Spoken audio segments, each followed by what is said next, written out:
Welcome back to another episode of Analyst Insider with me, Cheche. Today we're talking to the absolute veteran that is Aagie from the Mad Lions. This guy has been in esports for a very long time and has a huge amount of information and knowledge that he wants to pass on about the analyst role and how it's changing and what it's evolving into, and as well as tips to break into the industry.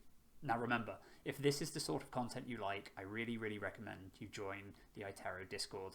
It's where you will find lots of like-minded people doing the same thing, learning to code, how to become an analyst, asking questions for people like Aagie. So it's a really great place to be if this is the sort of thing you're into. There will be a link somewhere within the description or the comments, so you can join us over there, and hopefully we can chat there. Now, I must apologise because the very start of this interview was slightly cut off, so we just jumped into the first question rather than any introductions. But hopefully you get the gist of it, as the first question is about his background anyway. So hopefully that doesn't disturb it and you can enjoy the whole episode.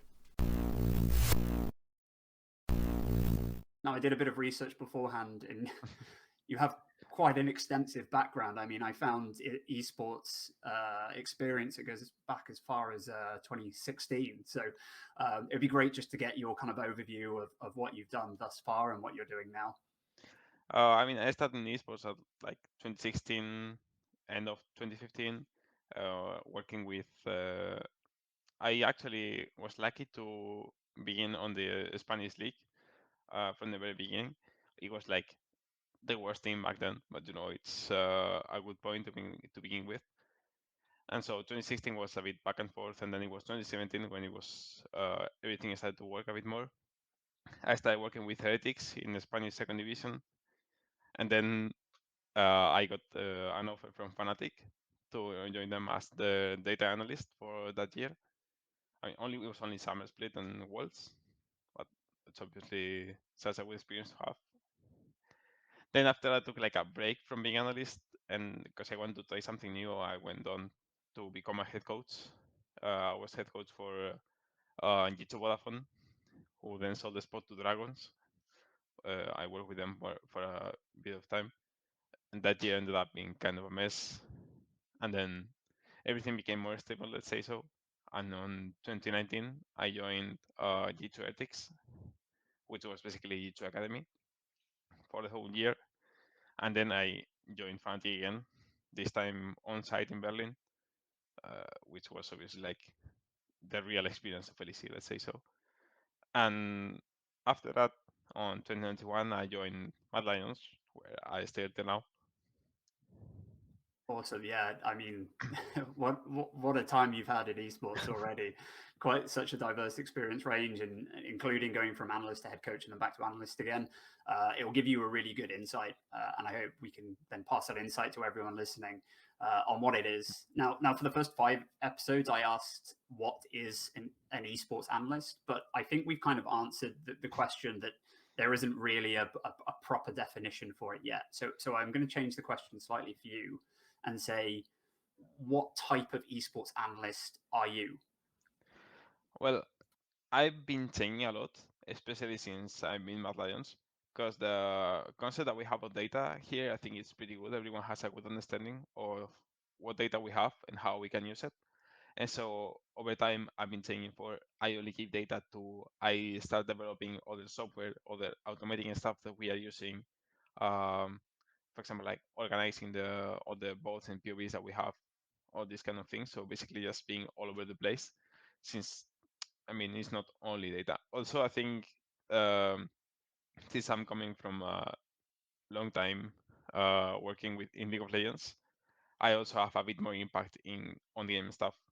Stuff like I don't see a lot of analysts nowadays doing drafts or things like this, while I usually like to have a bit more impact on that side, for example. Awesome. Yeah. I guess that comes with the experience. So do you have a technical background, or have you self-taught yourself how to do it? Is it through Python? Are you doing it through Excel? How when you say automated, what do you mean by that? It's a bit of everything. In the very beginning, it was sorry, it was only Google Sheets basically. But over time, I basically self-taught, and I've been doing some more Python and or more this kind of analytical stuff, automating like the way we process data, having everything basically up to date all the time, and even automating stuff like, for example, players joining lobby when games are about to begin, things like this. Awesome! Wow, that is quite technical. And do you find that most of that work goes into studying things from like the base competitive professional data or solo queue, or kind of a mix of both? It depends on what you're looking for. On one side, like for example, when you are looking to learn a new champ, there are two approaches. If the champ is being played, for example, in Korea, then you use data to see who is the best ADC with this champ in Korea, and you can look at competitive games. But if it's something that you're starting from zero, then solo queue data becomes very harmful because you just can look at some bots from solo queue and you learn a bit more. And there's also the scouting approach for scouting new talent, when obviously it's like solo queue makes a big plays a big part in that. Yeah, for sure. And in fact, this is an area that I really want to dig into a bit more detail, is about player scouting. So now, obviously, we're in the off season. A lot of teams have locked in their roster, but I'd love to get an understanding, because I've recently tweeted out something about the analyst involvement in the scouting process, and there was some mixed messages around about how involved analysts actually end up being kind of in the market. Now, I know you can only speak for yourself, but how involved and what sort of things do you get to do when it comes to finding the talent for next year? I mean, we have like two different approaches basically when we are looking for people. On one side, we have like the technical part, but also on the technical or the other side, we have like some more psychological things. We even developed some data and some ways of, let's say, saying like trying to know how a player will behave, how a team will be outside of the game as well. So there's some data to work with in that regard as well. But yeah, I think it's mostly about finding what are the key parts, like when you are looking at two players, what like where do you find in data why this player is better than this one? And this is something that we've been looking at over the years. I think every season we get slightly better at it. But there's obviously like a lot of work on that regard, because you're also looking at the kind of player. Let's say it's not like for every team this will be different. One team will be looking at DPM, other team will be looking at GPM or whatever. You get the idea. But the point is that this needs to adapt for every team, for every coaching staff, and then it just evolves over the years. Yeah, precisely. And that's what I've been hearing a lot around, about how to identify the right talent is actually a lot to do with how do you identify the right talent for your team, as opposed to the best player generically. So you may be looking for a really good weak side top laner, for instance, and they're going to look statistically very different to, let's say, a carry top laner. So that's been something that I've been hearing kind of from other analysts that's really important. And one thing I'd like to hear more about from you is how important is your solo queue ranking, right? Does the number one player in Challenger, are they that much different from the 20th, from the 100th, from someone in Grandmaster? Like how important is Elo compared to, let's say, your DPM or whatever else you might be looking at? I mean, I think when you're at this level, I think you have to be like, at least you need to get at least once to 1K LP pretty much to be considered. Not that it's something that we look at exactly, like we don't look at the graph of the divisions over time. But if you have good stats, you will get to 1K LP basically. So I think that's the thing basically. You don't need to look at rank; it just comes by itself. Yeah, true. It's interesting from a statistical point of view. It's something that I looked into recently. Is around about if you are, so for instance, a Smurf is going to have better statistics than a rank one player, because the rank one player is playing against harder Yeah. opponents than the Smurf, right? So it's interesting trying to compare the two, because the statistics might look better for the master ranked player, but he's also facing weaker opponents. So it's an interesting little balancing act there you have to deal with. Yeah, in that case, you look at not only your the DPM, but you look at your DPM compared to who you're playing against. If you are playing against people that have way lower DPMs, then you're always you're always gonna look better in paper. But that's something you consider when you work with the data. Awesome, nice little trick. I won't ask you for too much detail on this because I know there's some stuff that you guys would prefer to keep in house. So I'm just going to bring us back to something you mentioned at the start: is that you spent some time as a head coach. Do you think that time was well spent and has made you a better, more round analyst, or is it purely a different skill set that made you a coach and actually hasn't added value to the analyst role? I mean, I think looking back at it, the decision was kind of childish in a way that I wanted to become a head coach because I felt like I could be a better head coach than any of the head coaches I had worked with. So I'm like, it cannot be that hard. I can try myself. And then it was actually much harder than being an analyst for me because you don't need only to have technical skills. You don't need to have people skills, which is a skill that is much harder to develop, in my opinion. So from that, I learned to respect more the work of a head coach and also give me experience to be able to work with other people in the future. Yeah, true. Right. If anything, you have a better respect for the type of work that a head coach is doing and what sort of things they would value from an analyst, right? So that Yeah. then means as an analyst, you can produce work that they're going to find more valuable. Yep. Now, one thing from stalking your profile, I've seen that you self-classify as a beginner F1 analyst. So I'd love to get just a bit of an understanding, first of all, of what that means. I mean, just doing this year, basically, I've been doing some research on how data analysis works in Formula One. Because for me, this is like the sport that is the most similar to esports in the way that you can classify things very easily, and that there is like insane amount of data. Like in League, you have data every 0.5 seconds, and you have something similar for Formula One. You have the position for everyone. You have what speed, throttle, braking, all of this, and you can like try to predict results. You can see how, let's say, if you're comparing two drivers, when like at which part of the circuit is this like this car going faster than the other one, like where can you brake later, these kind of things. And it's something that you can implement into League very easily, like the way you compare things. Also, there are a lot of technical skills related, like data visualization and all these things that actually help me a lot become a better League analyst, for example.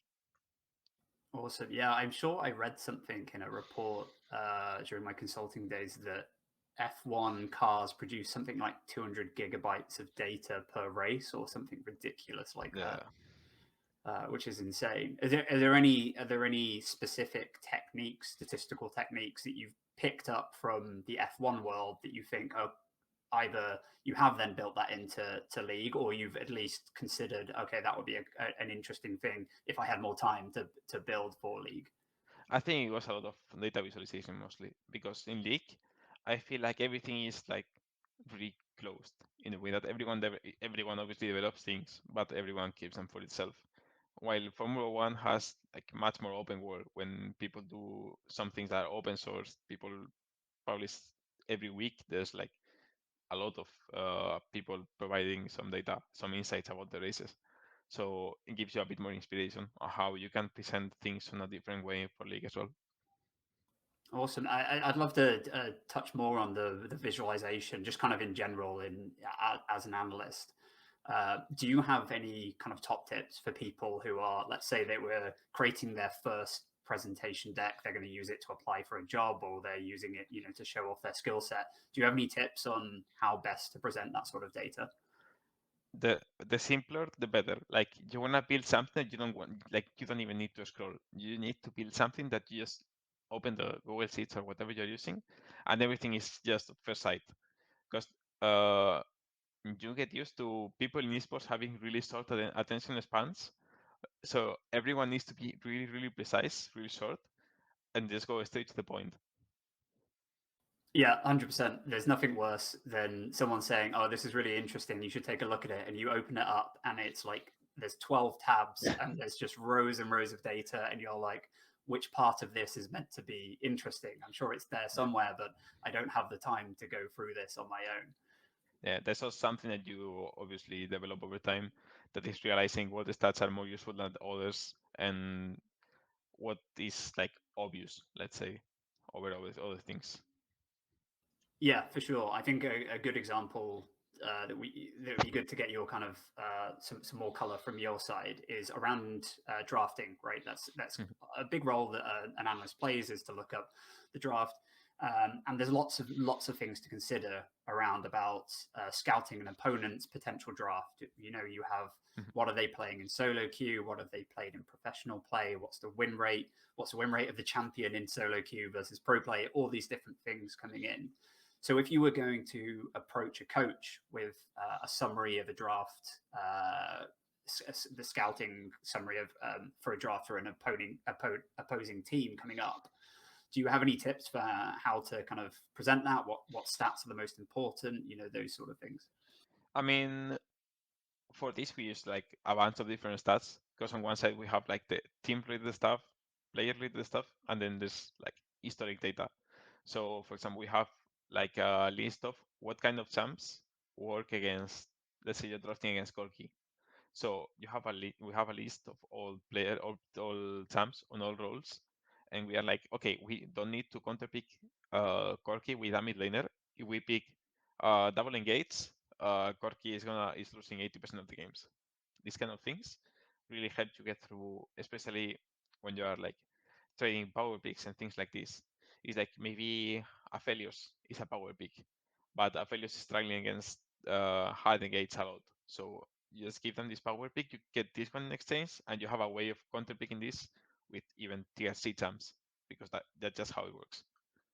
Yeah, and then you have the sort of the game theory part coming in, where if you know that they're going to give you Aphelios, and then you know that they're going to then counter that with hard engage, what then is the response to that hard engage, right? There's Yeah. multiple layers of this. It kind of keeps going. Yeah, in that case, you just run multiple scenarios. What is better? Do we prefer to give Aphelios and play this? Do we prefer the other way around because we have a better response to bring against the engage? All these kind of things, and all that just on that part is more player specific. Like maybe this player is just too good on engage champs, and you don't want to give them to them. It depends.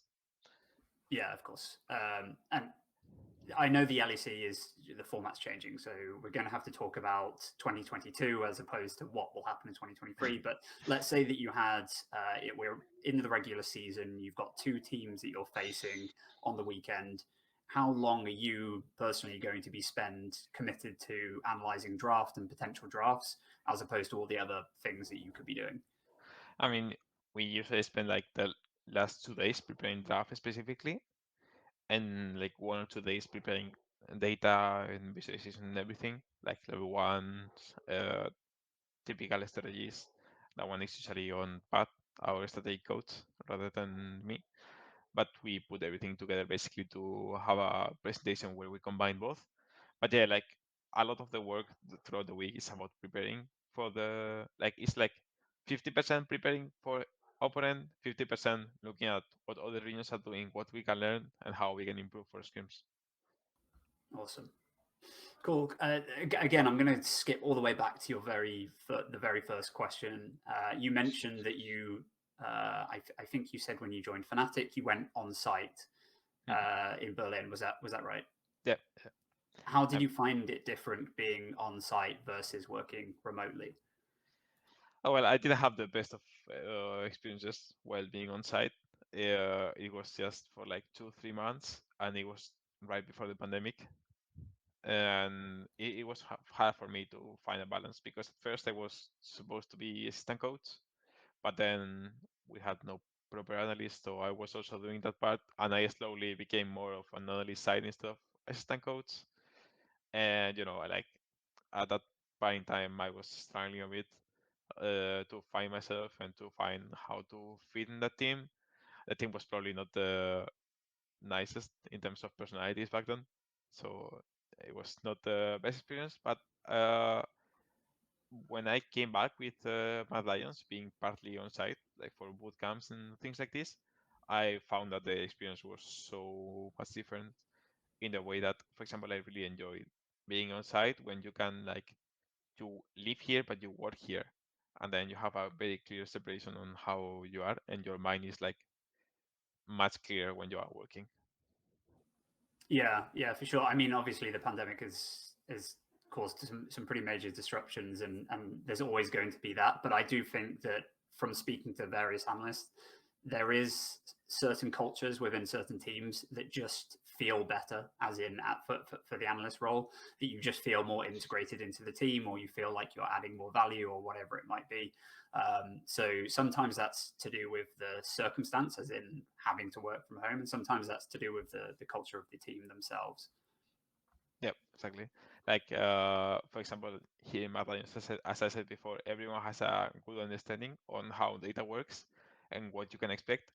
And so everything is much better. Everyone is asking for the right amount of things on the right way, and then it's always a clear communication. Awesome. Yeah, I mean, there's a whole debate that we probably won't go into now, but around about the value that teams have for their analysts. You know, what do they see them as? Do they see them as someone who's there to watch VODs and to write down level ones, or do they see them as someone who's offering, you know, considerable value to the team, and their recommendations of champions are worth listening to, and all these different things that come up. So I think there is, and it very much is dependent on the coach. I've been hearing, Yep. so you will experience a range if you were Mm. someone to join the esports industry, a range of experiences as an analyst based on the team and the coach that you're working with. Yeah, I also think the more professional it gets, the more like because back then most of the teams I was with, we were like two people in the coaching stuff, and there was basically head coach and analyst. And analyst was assistant coach, strategic coach, scouting analyst, data analyst. Like everything was just mixed in one role. But as everything grows, it becomes more differentiated with what everyone is supposed to be doing, basically. Yeah, and that's as esports evolves. Essentially, this is going to become more common that teams start identifying what is it that we value in an analyst, and then how do we then recruit the right type of analyst, because there are a big range of skill sets, right? You have the data engineers to the visualization, the VOD reviewers, the scout reviewers. There's such a different range, and I'm not sure that organizations appreciate that the analyst role is as diverse as it is. Yeah, I mean, definitely finding a job in the position as an analyst is always challenging, partly because of that. Because let's say you have interviews with four different teams, and all four of them are expecting completely different things from you. And especially when you talk with like lower tier teams, you see that the difference is so big. Like they expect so much from you, and obviously there's a lot of downsides on that. Yeah, and sometimes they don't even pay, as I've been hearing, Yeah, obviously. which is crazy, right? This is a perfect time to pivot into kind of the second half of the questions, which is more to do with, like you say, how to break into the industry as an analyst. Like, how do you find that first job? So, if you were to start your esports career again back in 2016, do you have any tips for yourself on how you would find that first role? I mean, I think having a good social media image is actually much more important than I thought back then. Because I mean, for me, I was lucky in the way that I got to Fnatic because the Dylan Falco, I believe, was the coach back then, basically made a post like, "I'm looking for a data analyst. Just message me with some work samples," and they happened to like me. But nowadays, I think it's much harder because they are looking for much more experienced people. So what I would recommend is that basically look at all the trends. Like let's say there's like World Finals this week, then the best thing you can do is just go on Twitter or Medium or whatever you prefer, and just publish something about some data analytics about what you're expecting from the teams in the finals. If there's a new patch, then publish some maths about the patch. All these kind of things. They seem really small, but they have a really big impact over time. Also, if you can join like podcasts or something like that, obviously that's something that worked a lot for me. I gained a lot of image in Spanish scene back in the time, basically because of that. Just being on the podcast, like being the I was like the child. Everyone was having fun of it. But I think that's like the east way of growing. and I don't think people value it enough. Yeah, 100%. The impression people get from you from social media means a huge amount when it comes to making that decision or finding your next analyst or whatever it might be. One question I do get a lot from people is that they don't know what to build as their first project. You know, they're always said they know that they're meant to provide a portfolio. They know it's good to show off work, but they're like, I don't know what I know well enough to be Yeah. able to build a project. Do you have any tips for people who have that sort of issue? I mean, for me, something that works, that is probably the easiest way to begin with, is just Google Sheets. Like Google Sheets provide a way of having a lot of simple data. You can build things very in the simple but visual way, things that are useful. You can automate a lot of stuff. You have Wikipedia or a lot of data available publicly that you can work with, and these things can give you like a good idea of how to start building things. So on one side, I will present that like a way of this is how I represent the data, and on the other side, I would recommend doing some work like this is how I use data. Like for example, for me, it was like uh, a post that I did for like blog post I did using data for heralds. So like it was when herald was first introduced into the game, and I was comparing how it was being used in LPL, LCK, and LEC. Like, let's say LCK was using it always on bot, while LEC was using it always on mid. LCK was taking it earlier than LEC, all these kind of things. Uh, and it's just something very simple that you just write instead of just showing raw data, and it gives an idea on how you interpret data, and it's not just pure numbers without meaning. Yeah, exactly. You could be the most skilled data engineer in the entire universe. If you can't translate the data into human language that everyone can understand, whether it's a coach or a player or a random person who's interested in esports, then it seriously devalues the work you're doing because you're not able to then make useful interpretations from the data that you're finding. Which is something that I think is kind of an issue right now when everything is becoming more technical. There are like before we used to have people that were like assistant coaches becoming analysts and slowly becoming all the data analysis related to it. But now I think it's the other way around, where a lot of people that are like from outside of League are trying to get into it by only knowing data analysis, like only knowing the technical skills and not having the knowledge about League. Is is also a good thing to have. Like if you have some good background on some good understanding of League strategically, I think you should always have at least a minimum, and it's not enough to know how to program and know how a League works. Yeah, and there's the value of soft skills. You know, being able to present, being able to communicate properly. Those sort of things are massively undervalued. People think that the analyst is a hard technical role. Yes, it is harder than the other roles technically, but you also need to have the ability to communicate and to lead and to influence and all those other soft skills that are very important in the standard analyst role in the sort of corporate world. Yeah. Cool. So for people who are trying to become analysts, do you have any resource recommendations that they could use? You mentioned Wikipedia, a great place to get data. Anything else like that? I mean, Leaguepedia, Games of Legends, obviously. I mean, I guess that's the classic ways. And for me, something that was like a good source of ideas was, for example, like the developer Discord with from League, where you have some like maybe you have someone like being like, I'm trying to do this, but I have this bug, and then you just see, I'm trying to do this, and like, oh, that's a good idea. That's something I could do too, like something I can show, and these kind of things. There are also like a few. I guess there are a few people that post things in media as well that can be worth looking at. I think especially YouTube can be a good source. There are a lot of people publishing like pod reviews and things like this that are also a good way of getting some leak-related things, basically. Yeah, awesome. I'll link the link to the Discord for the Riot developer channel because it is really useful. It's where I came up with the idea of doing Jung GG, which is now closed down, so don't try going on it. But so lots of people would ask, how do you get jungle path data from solo queue? And the answer was you can't. So then I created the project to try and get jungle path data from solo queue, which was a nightmare, as you can imagine. Yeah, like a lot of things. Like at least now we are getting much more detailed data, but back then getting data, like I remember even because bias with all data that came was only introduced like in the middle of 2021. But before that, I was like, I remember me like, what are the games with in LPL with the biggest goal difference at 15? I just go watch 20 games and just write down the goal difference at 20, at 15, and there was no other way of doing it.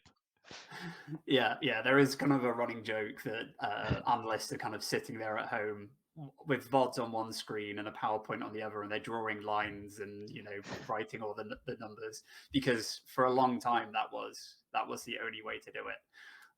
But yeah, things have obviously evolved since then. Yeah, exactly. Like at least it's not that bad. Yeah. Cool. We'll now move on to the final section, which is the questions from the Discord. Now, I shout out to the Iterio Discord. The guys come up with some great questions. Although when I did post about you interviewing you, I had one DM from Alejandro, who we spoke to on one of the other interview series, and rather than asking a question, he sent me a meme. And I will put a picture of the meme up. But if people are listening to it visually, it's a picture of you in a graveyard digging holes and putting teams in it from your history. So do you want to just explain where that's come from? Well, let's say if you are a Spanish organization, you don't want to sign me. Basically, literally every team that I've worked with in Spanish league has disappeared after I was there. So I was with the Mayo first, then it was Team Heretics, then was Vasconia, then was G2 Vodafone, then was Dragons, and that's it because I haven't been more teams, but literally That's what every happens to single team Mad. has disappeared. I Yeah, mean, worrying. Mad is good by now. Yes, They're yeah. safe. For now, you should move team just to quickly get rid of that as a track record. Okay, cool. So another question we've had is when you were applying for Mad Lions, I'm going to assume that you were against other analysts. So there were other people who were also looking for that analyst role, whether they were as competitive or not, is another question. But one of the questions was, during that stage when you were applying, what do you think it is about you that made you stand out from all the others and make you the obvious choice to bring into Mad Lions? I think it was the portfolio mostly. I mean, from what I've been told, at least, I would say it was mostly about that. Because when I was doing the interview process, there was like three parts, pretty much. Like first, it was obviously the portfolio, and then it was a technical interview. So I had to do like also like pod reviewing and all these kind of things, and then just a personal interview. So I think it was mostly the portfolio because, for example, on the statistical part, I was decent, but not even close to being the best because it's obviously not my field. And so it was the having, for example, Google Sheets that automate everything, automate all the scouting, all the stats, and everything. And that's something that, from my experience, every head coach appreciates a lot. For example. Yeah, awesome. It makes a lot of sense because it's the most visual. You can kind of go through a portfolio and get a very good idea of how skilled someone is because it's work they've produced. Compare that to a CV where you're just talking about times that you've worked somewhere. A portfolio is you can click on it, you can look at it, you can find out what the results are. Awesome. So there was a follow-up question to that one, which was since joining Mad, what part of your skill set do you think has developed the most?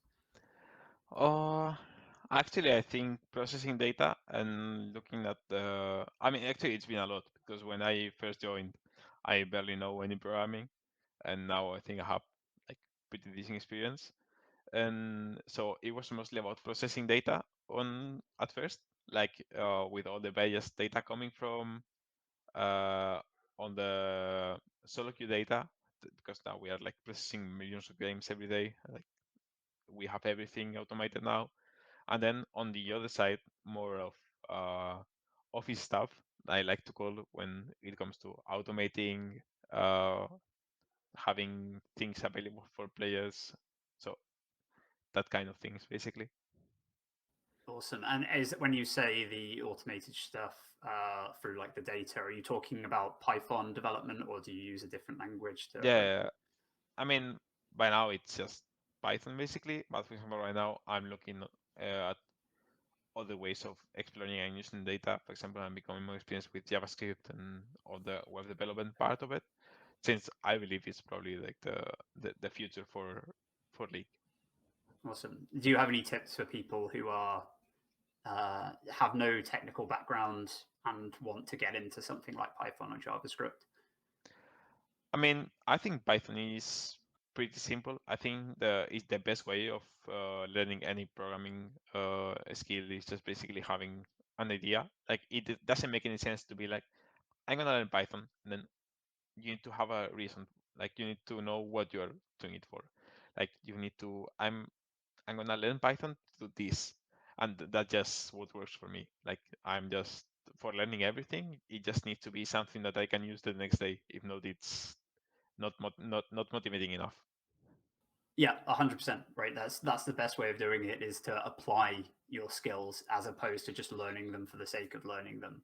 It makes a real difference when it comes to various parts of Python can get a bit boring, but if you have an idea of what you're building it for, it's very more exciting to wake up and start coding because you know that you're building towards something. Yeah, like for me, it was a bit back and forth, and I learned some advanced skills before I learned some basics. So for a while, it was a bit of a mess. I think now everything is more normal, but you know that I think that's the main part. Yeah, I mean, there's a skill in writing clean code, right? Like the super Yeah. simple, very efficient stuff. But sometimes you just want to jump to the end and build the most complex things you can. I mean, for me, the biggest way of knowing you are doing right is if you look at something that you did 3 months ago and you're like, holy shit, what did I do? Yeah, that happens constantly for me. I'll look back Yeah. and it's overwhelming, and usually requires a rewrite. Cool. So we'll go on to another Discord question, which is, what do you think that analysts often overlook that you think is important? Uh, I mean, I think solo queue is not looked at enough because a lot of people just look at solo queue like this SAM has uh, 55% win rate, it's broken. But people don't look at why SAMs are broken. People don't look at there are like millions of games. You have items, you have uh, stats, you have matchups, all those things, and you just need to try to be as specific as possible. You don't want to say this SAM is good. You want to say something like this SAM is good in this scenario with these items against these SAMs, and that's I think that's like the main key, something that we looked at a lot when looking at what SAMs we want to play, for example, and what SAMs we're going to practice for the week. Yeah, 100%. I think it's crazy that there's a misconception amongst a lot of people, even analysts, that solo queue isn't worth it because it's so different to pro play. As in, pro play has more communication, it's more objective led, those sort of things. But there are certain relationships between solo queue and pro play that are important. So, for instance, let's say a champion like Corky, which you used before as an example, had a 50% win rate in pro play. It was kind of like an average champion, and it had a 45% win rate in solo queue. Whatever, that's fine. But if you know that Corky is more effective, had a 65% win rate against certain champions in solo queue, then it's also going to be potentially equally as effective in pro play. So although the base numbers are different, the relative difference is actually the same. Yeah, that's what I mean by being able to apply some league knowledge as well into it. Like if you are just someone that only knows how to program and you don't know, like for example, Corky is a scaling champ, then you will not be able to notice like, yeah, this stat is here, but it's here for a reason. It's here because the champ needs this to succeed.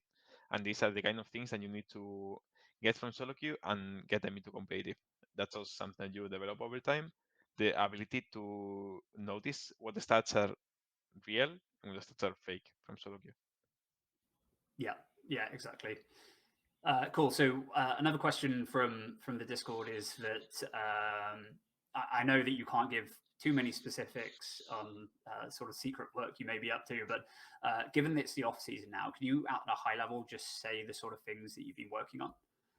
I mean, we look at basically all the players that are accessible. We do this all the time. We make a list of every player that we can get, and we start looking at the stats, and we try to get like a KPI of every player, like trying to get a average score that is able to compare players and tell us who might be the best fit. And then we start doing more specific things like uh, looking at competitive games, looking at how they perform on these scenarios, looking at, let's say, you're looking at a mid laner and you're going to see how often they move or how much they lose when they move, all these kind of things. Like you start becoming more specific as the season goes on, and you start with 50 people, you end up with 2 or 3. That's like I would say that's the sum up. Awesome. And then when you get to about, let's say, 2 or 3 players, does then it become more important to do things like VOD reviewing and actual experience, bringing them in for trials, or that becomes more important than the data once you've got down to that level, or do you think it's still equally as important? I think once it becomes like data needs to serve as a filter. So the people that are actually looking at the games are looking more in detail in game. Don't need to watch like 1 million games from 1 million people. Just have like 2 or 3, and then we have all the people looking at the bots more specifically. Awesome, good stuff. So we'll take one more question from the Discord, and it's to do with your relationship with the team. Is it that you feed all of your information to the coach then speaks to the players, and then they make a decision together? Or do you find that it's you and the coach working with the players to make decisions? I mean, it depends on what part of data we are using. On one side, I have communication with coach when it comes to most of the things. Basically, all data when we are also scouting opponents, when we are looking at patterns from other regions. So that's also something we do a lot. We look at other regions. We look at how teams in Korea do the things, because there are a lot of things you can get from data. You look at good examples on people having good early leads, for example, these kind of things. And most of that is just fed to the coach, and he just prepares presentation or whatever using this information. And on the other side, there's also big communication with players when we have a lot of optimization of like builds, times to play. This is something I do myself that is not exactly analyst role, but I like to talk a lot with players and have a raw idea on how they like the champs, how they like the matchups, because it obviously helps me a lot with draft. Because even if there's this data saying that we should play this, for me it's really important the player is also comfortable doing it. Awesome, really useful. We'll call it there. Obviously, we'll take the final question that I ask all of our analysts that we bring on, which is of all the statistics, what is your favorite one? I think it's proximity, but not like jungle proximity, but like proximity to a certain area in the map. If you divide the map in as many areas as you possibly can, you can get some really surprising stuff that really back up everything that you see in game. So this would be something like the team spends, I don't know what the relative metric is, but 60% of their time on Herald, around Herald, as opposed to around Dragon, those Yeah, sort of things. yeah, exactly. And you start looking over time, like how it changes over time. You get a really good idea on how a team is moving throughout the mid and late game. Awesome, really useful. Challenge anyone to try and recreate that statistic. I imagine it's pretty difficult with all the location ones. I know when I was doing the Jump GG stuff, I had to get like a map and then work out the coordinates and where they are Yeah, versus. It's good fun. Awesome. This has been a great interview. I've learned a huge amount, so I really appreciate you coming on. I hope everyone else has as well. So thanks again for joining us. thank you for having me. It was a pleasure.